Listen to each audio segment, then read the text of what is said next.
Hey, what's up? It's another episode here. I'm Skya. I'm here with my special guest, Laura and Steven of the band. Floater. Floater. Yes, I love it when a band remembers its name. f1oater, This is period. true. I guys, Yes. that's their thing, not mine. I don't know how to do that. I'm just fucking with you. It's How are we doing ones and L's today? are hard. We're great. Never been better. This is the Yeah. best I've felt all day. Ex-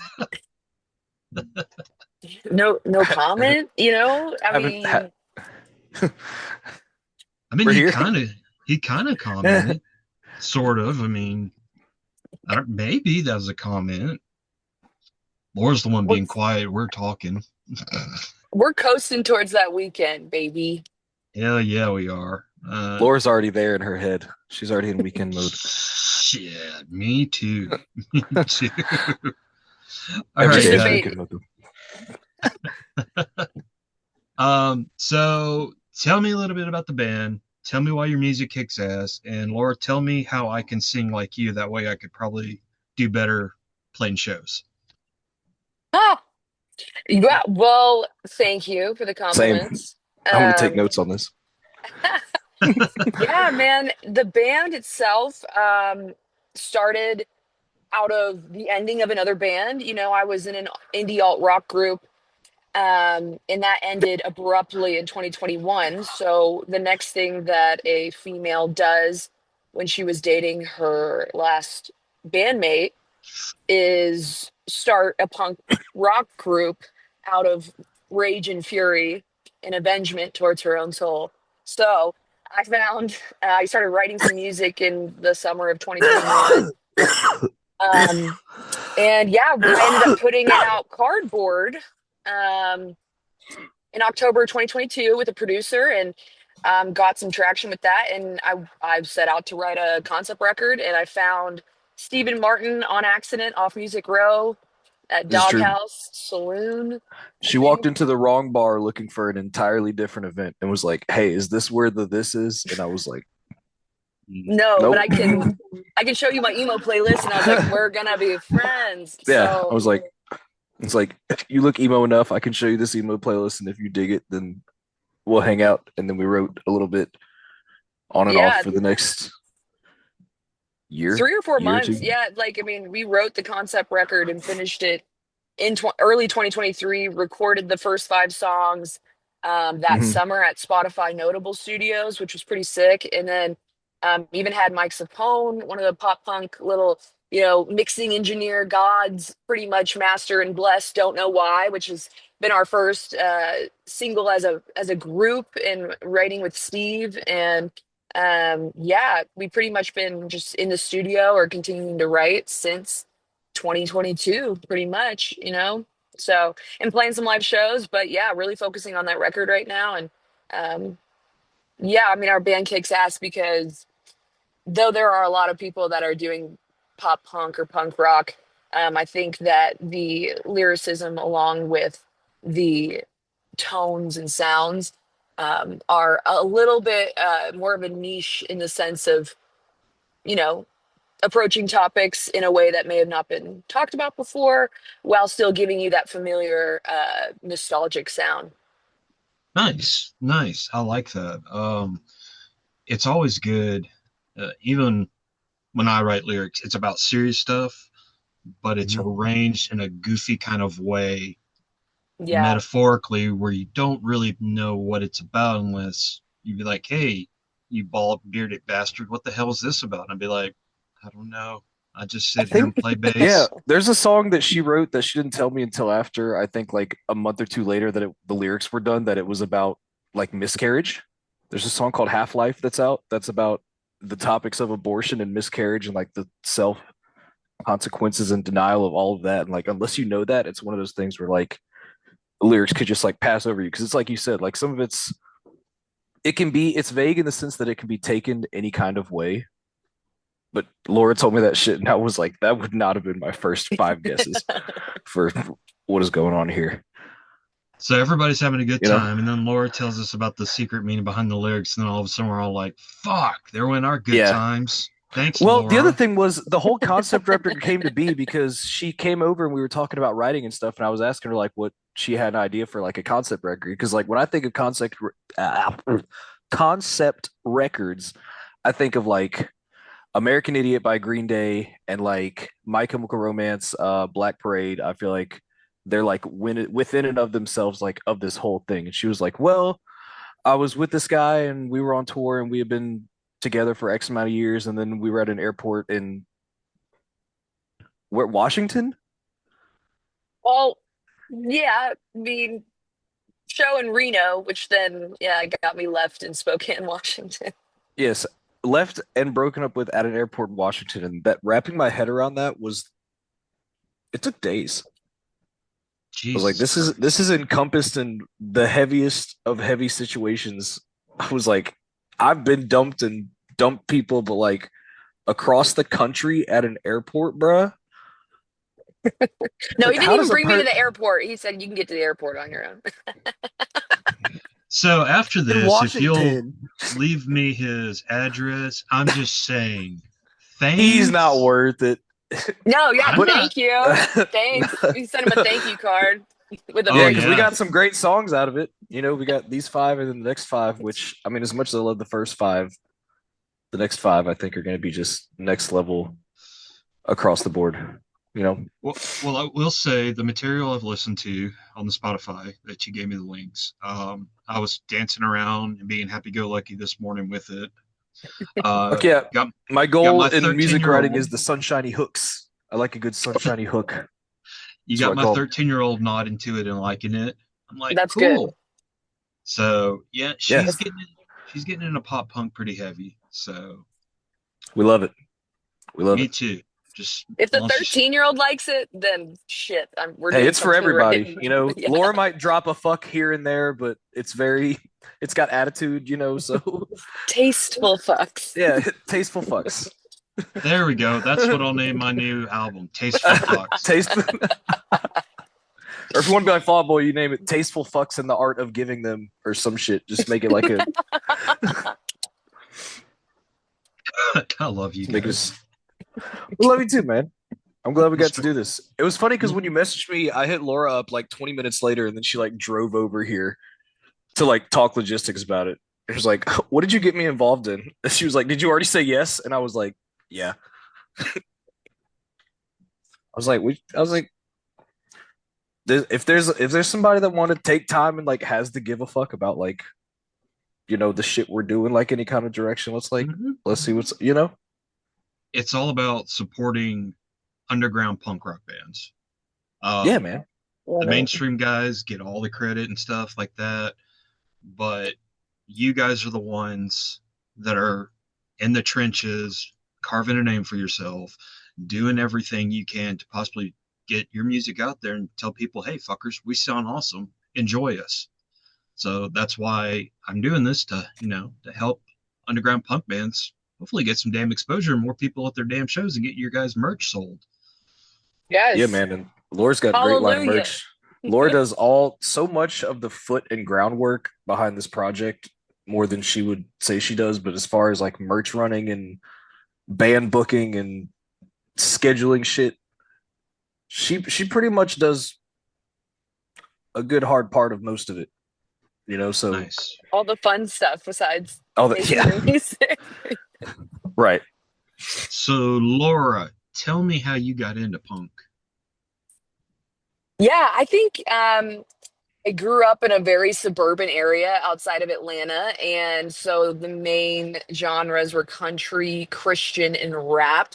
I barely could get my hands on a CD that was rock without my parents calling it the devil's music, but I had a good older sister who then was slipping me burnt mixtapes from other people's iTunes because we couldn't buy those records yet.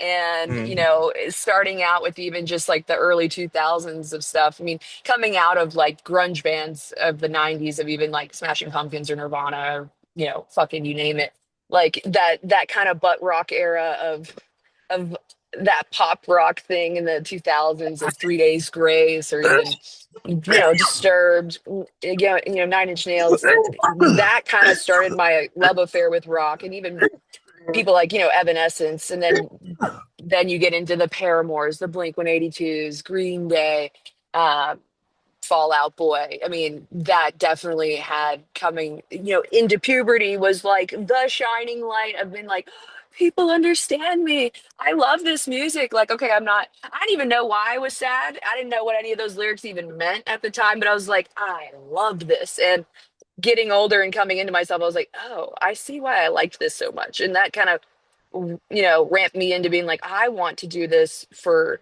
not people just only my own age, but younger kids who are like, who hadn't found that music yet, who were searching for something different, but also, it might not all be mainstream, but it'd be great to have a commercial hit, but I'm not going to settle for that because I don't have to because we're independent. So kind of do whatever we want. But yeah, punk music was just always the area where if you didn't fit in, you could get in that box and just, shrug your shoulders and be like, well, it's still music. So that's what I kind of loved about it was like just the big middle finger to the industry and, that provocative lyrical content that a lot of genres were afraid to go to, not in the sense of it being like sexual or even whatever, which is what most provocative songs are in popular music, but thought provoking songs, which I really enjoyed. So middle school into high school really got me into that punk, uh, pop punk area of genre for sure.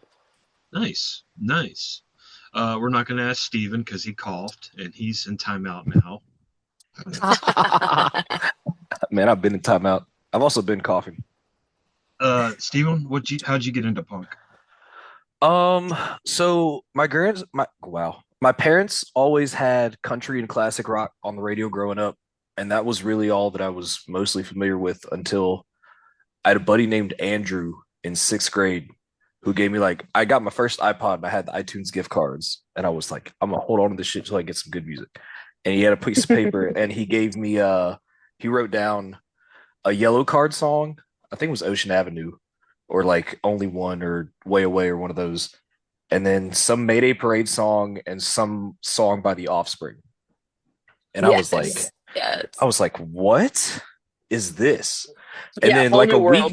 a week after that, I don't know if y'all know this, but there's a cover of Time After Time by a band called Quiet Drive, and they never got like super big, but like they had a cover of that for some reason was on like Alabama hit radio, and like Boys Like Girls was on there, and like Check Yes Juliet, like where all those Yes. songs were like on radio were kind of around the same time that it all started kind of being like, okay, this is loud drum and guitars, but the guy doesn't sound like, he's in like Foreigner or something. You know what I'm saying? Like classic rock guys just have like a specific timbre from like certain areas of like the 70s and 80s. You know what I'm saying? It's like that's a classic rock sounding band, you know? Hmm. It was like it still had the loud guitars and loud drums and shit, but it wasn't, I don't know. There was something like kind of fresh and still like energetic about it. And then like around that time was when I started really getting into learning guitar and like caring about guitar and figuring out like why songs were how they were, like the patterns and shit, all that. And it was like, okay, the punk rock stuff may be like simple chords, but it's also very like rhythm based, like it's very fast, it's very like intricate, you know. Like even on a side note, when I'm playing like songs on Broadway here in Nashville, it's like you'll have like country songs and classic rock songs and pop songs most of the time. But if it's like a pop punk song, like sometimes people won't even try to touch it because there's a bunch of like drum parts like changing in the verse and the pre-chorus and the chorus and everything. And you can't just like fake through like a pop punk song you haven't heard, And I always thought that was cool that you had to sit there and like sometimes it'd be fast and sometimes it'd be simple, but it always had like a melodic aspect to it. Like really good pop punk is melodic in some way. Either there's like a really good guitar hook or there's a really good like vocal hook or a really good like lyric hook. And I've always kind of had that in writing to when like I was in And Also and I was writing, it was female fronted punk rock, pop rock kind of stuff with them. And then I was also, I forgot to tell you this, I was in House Fight for a while. If you remember House Fight, they did Mhm. a couple hardcore shows and I wrote half that EP that they ended up putting out. And then a week or two after they kicked me out of the band, they went to go record it. And I never ended up getting any credit for any of that. So some of I the terms of remember. some guys ended kind of weirdly, but I'm still proud of those songs that came out because like the production is pretty solid. But like I've sat there with my buddy and I'll be like, you can tell which parts of the house fight songs are like written by Steve and which one like the lyrics will just be like part of the verse will be like, I don't know what happened, I don't know what's going on, I don't know why I feel like this, but I'd rather stay at home. And it's like I don't know. I have opinions about that. But anyway, to wrap it back up, the punk rock stuff kind of always stuck with me as I kept like searching out and finding out like even newer bands like Neck Deep and Knuckle Puck and State Champs that are really like doing a good job and are staying relevant like over like it's like 10 years at this point, 15 years since they put out like their first album. And it's like I think that style of music and that style of songwriting where it's simplistic on like a broad standpoint and it's hooky, it's got guitar hook or vocal hook or whatever, um, is a prominent part of it. And I think if you continue to seek it out, you'll find that it never really stopped being there. Like people will say, like, oh, pop punk died, and now it's like coming back with bands like Laura was talking about the Paradox last night, how they blew up because people were making Instagram comments and Facebook comments, and they just took it very well and were like joking about it with it and plastering the comments on their music behind it. And because like they were taking it well, like they just kept blowing up and blowing up, and now they were like on Warp Tour kind of thing. You know what I'm saying? So it's still very much possible for anybody in this day and age, if you have like good enough songs or good enough hooks, or you do like the right thing right at the right time, like it's very much still possible within this kind of music, even though it's not as mainstream as pop or rap or country or Mhm. whatever the case. Just I've always had a very strong belief that there are those parts of punk rock and pop punk that if they're done well, they can, I don't know. You like transcend genre lovers. There you Yeah, go. exactly. And at the end of the day, like me and Laura, like I've said this to her multiple times, like when we're writing a song, it's like at the end of the day, like we want these songs to have some decent kind of appeal or exposure. You know what I'm saying? Like we're not trying to make like a top 40 like radio hit, like with electronic, drums and samples and sound with hand claps. Like we're not making Imagine Dragon style songs, but at the end of the day, the songs have to be poppy enough to be accessible. Like you were talking about your 13-year-old daughter. Like if it wasn't upbeat and poppy, regardless of what the lyrics were, the guitar hooks were, like those parts of it still have to be there. So even from like a punk rock and pop rock songwriting perspective, I think a hook is still very important because at its core, it's still a pop song where it's Mhm. like pop punk or pop rock or alternative rock or like a darker, like minor key sounding drop D or drop C, like whatever. It's like A Day to Remember did it really well, mixing the super heavy shit with like just pop choruses, and like that's an example of like you can still be heavy and still have pop sensibilities and be like accessible. Like A Day to Mm. Remember got huge, you know what I'm saying? Mhm. For doing what It they did. were doing. That's where it kind of all is for me. Like I like all of it. I like some of the kind of heavier stuff, but A Day to Remember was kind of the bridge there for me. But like as far as my writing, it's almost always leaned some kind of pop, whether it's pop rock or pop punk, just Nice. from growing up with those bands and stuff. Nice. And Laura? PS2. PS2. That gave me some great fucking punk Oh rock yeah, the pop video punk. game Playing soundtracks, Madden any oh video 06, game. shout Yeah. out. It had And like Tony Hawk. AFI, Red Jumpsuit Apparatus, Rise Against, fucking on a Madden soundtrack. You'll never see that again in your life. What No. It was all other- the car racing. Oh yeah, the car racing games too. It was all those mid 2000s sporting games, Tony Hawk games, all that shit. Oh, Tony Hawk games had the best soundtracks of any Yeah, video yeah, game in the all that. Yeah, world. That's a goal. Get a song fantastic. on the next Tony Hawk Oh, Pro dude, Skater. that and I think Warp Tour, that'd be fine. With any Manifesting right that now. doesn't happen. so. Laura, what would you say? What band? Just one band. I know that's going to be suck to say this. What one band inspires you the most? Ooh. Specifically in regards to floater. Um, man, I would say not thinking too deep about it off the top of my head. I would say Stand Atlantic, just because she's got this register that is both gritty and low enough to sound almost like a tenor male, but she hits these high notes. They're their band and the way I've seen them perform live. It's just I think they're Australian or I mean, yeah. But I don't know, just the catchiness, the longevity of their band and kind of the all-encompassing types of sounds. They really don't have one kind of grain of pop punk, which I really do Mhm. like. And she and their band had a really big influence on even deciding the way we wanted to mix certain songs. Where do you want the vocal to set? How loud do we want the kick drum to be? Stuff like that, where I thought, they did really well. Besides the more, I'm not even going to say the other bands because you asked me for one, so there's one. Like, Just one. Just one. That's just it. one. I'll say Stand Just one. Atlantic because it's a female doing That's a really good what I answer. really like. Yeah, I was like, Steve, A I really fucking good like my answer. answer. Like, Sky, if you haven't heard the song Lavender Bones by Stand Atlantic, yeah, I don't know I if you will. could. great song. I'll check that out today. Um, It's I'll check it's that out female. today. It's super sunshiny. It's female fronted pop punk. It's like everything I want in a song and in a mix. Just fucking Like that. Like Little just Shop of yep. Horrors. Just Mhm. Yeah, because she's not cutesy, she's not delicate. She's definitely got an She's edge to her. She's a little like mhm. skater streetwear, which I really like that kind of vibe too. It's just like it's a girl hanging out with the boys, and like I really like her even just like persona as a I think she whole, might be gay besides like too, her son. There or you like go. bi, or like she's just a total. I've heard Not like fully gay. interviews like in podcasts with her, and she's just the coolest. Yeah, she's very guy's guy type of person. I'm gonna send you one actually, Laura, later that she was on. It was cool. The lead singer of No. Silverstein does a podcast called Lead Singer Syndrome, where he just grabs lead singers from all different bands. Just Singer syndrome.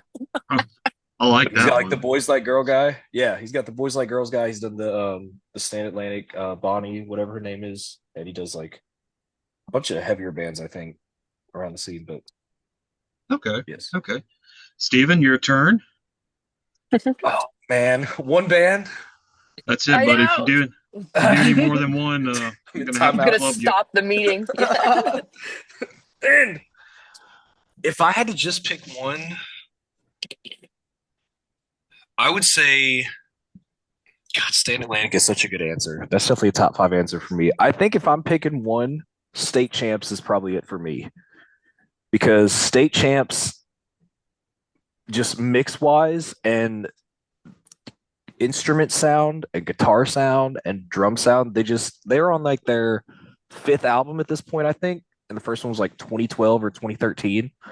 And they've just been like one of those bands that has consistently been good, consistently putting out good albums. Like I'm saving like 8 to 10 of these 11 songs, like at least per album that's coming out, kind of thing.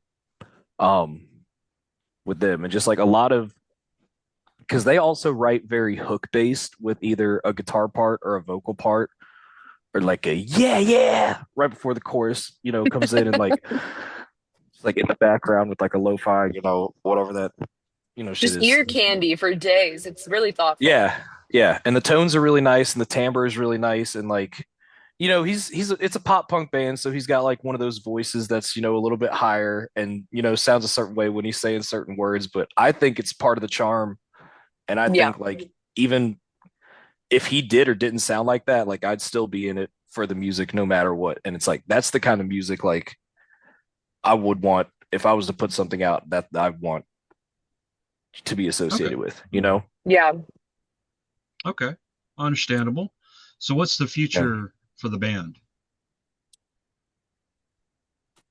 Oh, now Laura doesn't have anything to say. Okay, now she's quiet. Steve and I discussed this where it's like if one of us didn't know who was going to answer, I was like, I'll just give you finger guns. I was like, what if I give you finger guns back? It's like we're just Then I get diverting.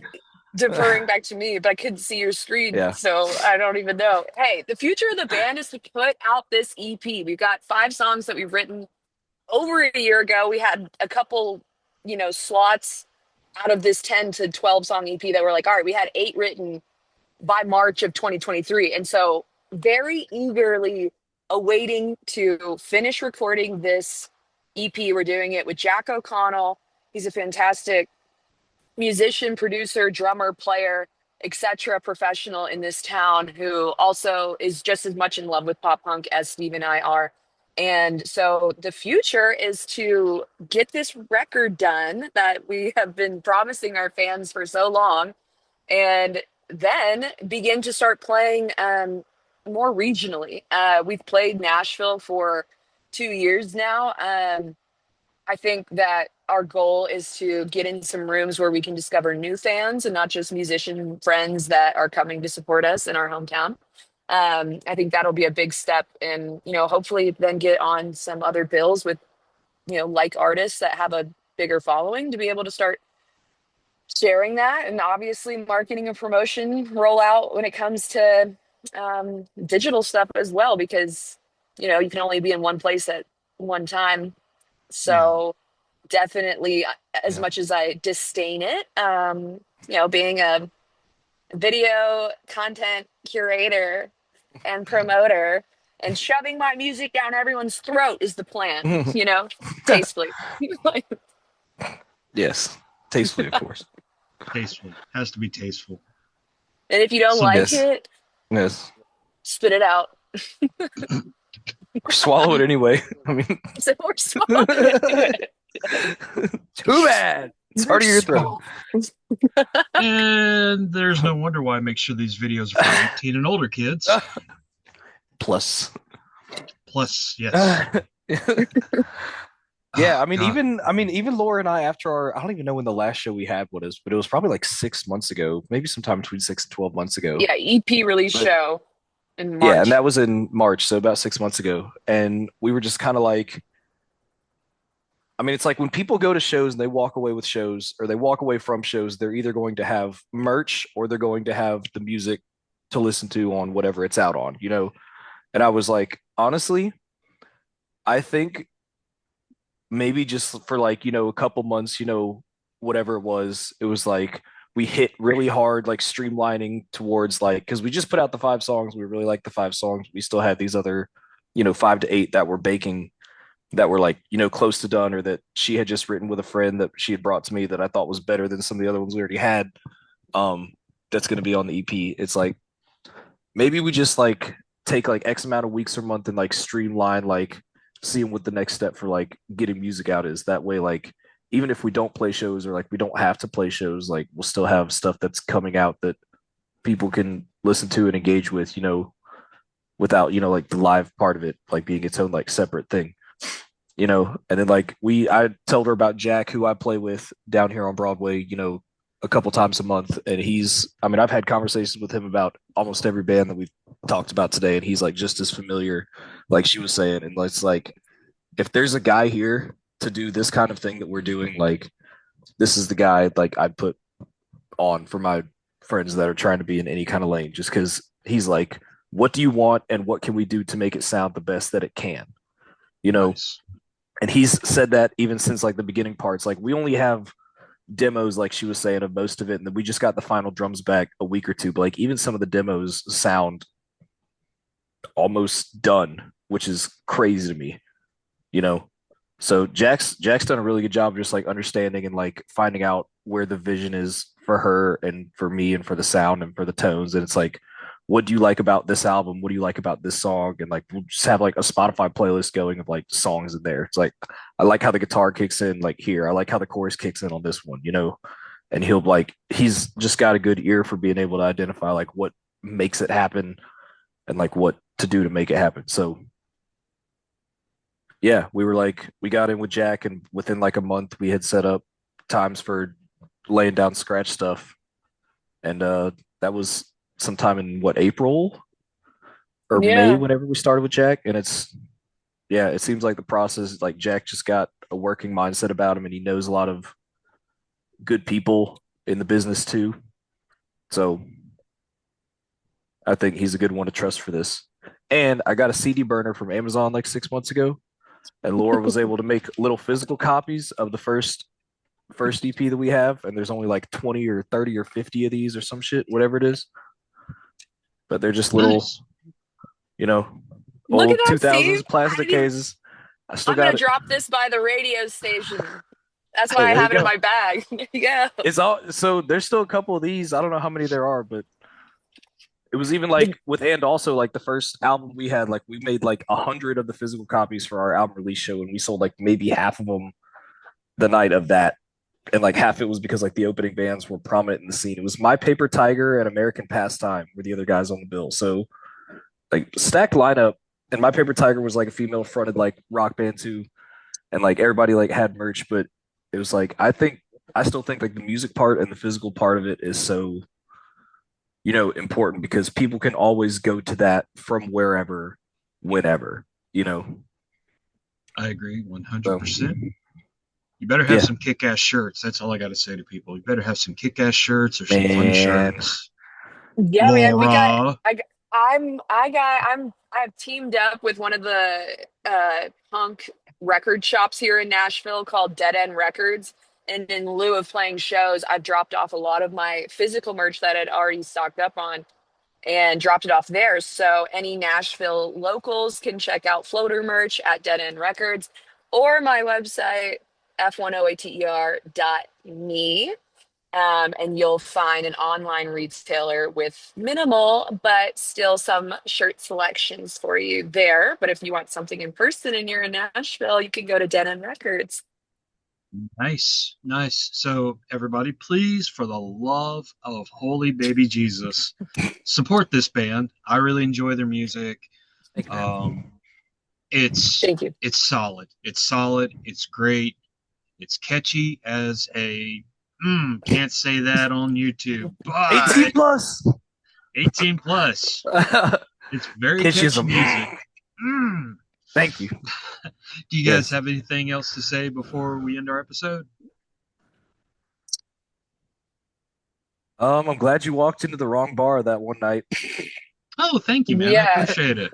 No, I think that's that. I think that that's a good way to end it. Is like that's never how never it count started. yourself out. Just if you're creative, if one project doesn't work out, don't give up on your calling as a whole because someone else wasn't calling you back. You know, find new people, make it yourself. Just keep on going because, like Steve said, like I mean, this is my most fun and most rewarding artist project that I've ever gone into, and it came out of terrible situations. So, you know, strange things happen, and then better outcomes occur sometimes. So I'm very thankful for it, and definitely y'all got to check out Floater Music for sure. Yes, check us out. It's 100% if you agree like sunshiny pop punk, it's right up your alley. with dark overtone lyrics. Dun, dun, dun. Yeah, Yeah. well, on Half Life, they said I was writing it with Steve, and I was like, I want some type of morbid metaphor, like I curb stop my brain or I this that this, and they're like, no, you can't say that. That's way too visual. I was like, all right, slice my heart off my sleeve, and he's like, all right, that's a little less morbid. We can go with that. So there's some No, I think fun you said something about curb metaphors. stomping like teeth to pavement was what you said. You're like, And I that's was like, too much, that? Laura. Like, I just imagine like, I can't. That's a little too. But to slicing your slice heart off, that's much better. this, yeah. By So comparison, a little bit less. don't Yeah. worry. I always say that my videos aren't made for kids either. So if they want to be little rebels and find it anyway, I encourage that Yes. And because honestly, I was like that kid. on that EP with 5 songs, there's something for everybody. Like if you want your nice Yeah. little sunshiny track, go hit up Don't Know Why. If you want like some hop stop bangers about abortion and you know, go listen to Half Life. And if you want something dark, go listen to Deep Water because there's a whole Yeah. like 30, 45-minute instrumental where everything's just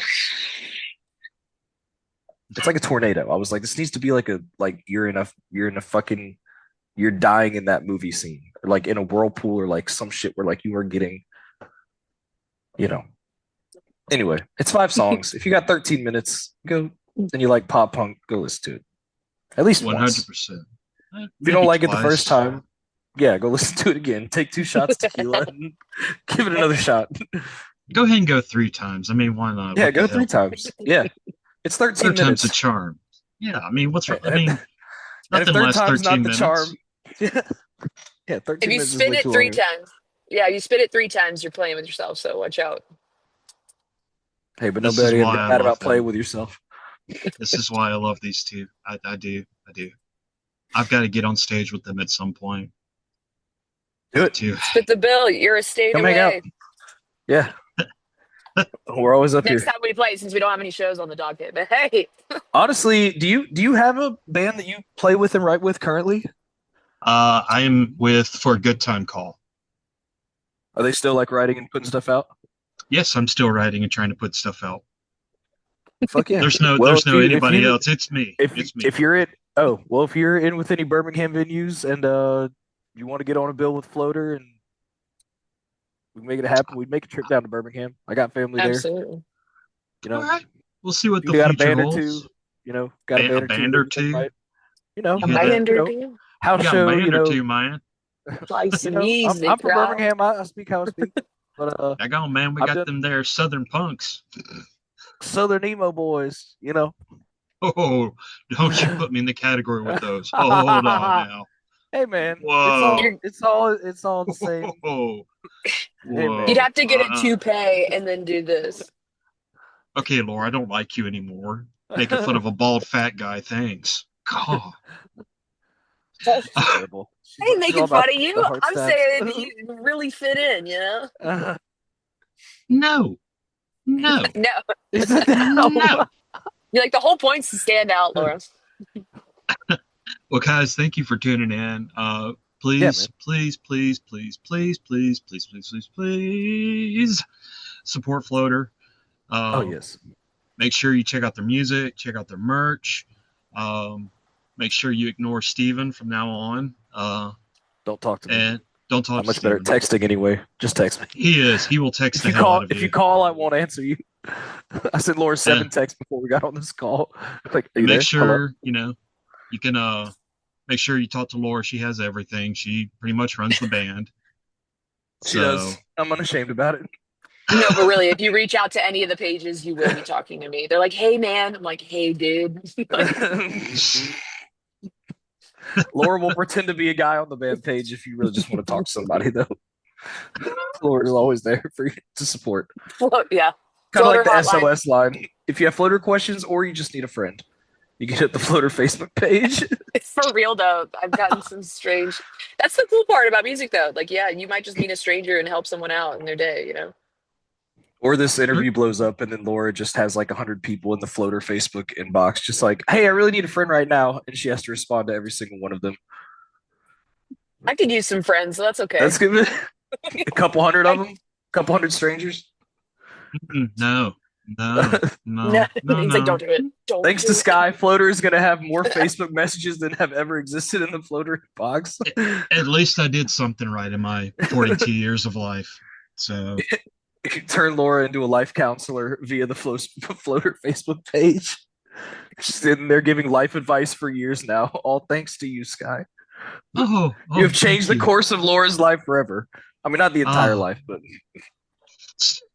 she's dedicated her life to helping people now. Ladies and gentlemen, we're going to end this interview right now. Everything's going good. Bye. All right, bye. Bye.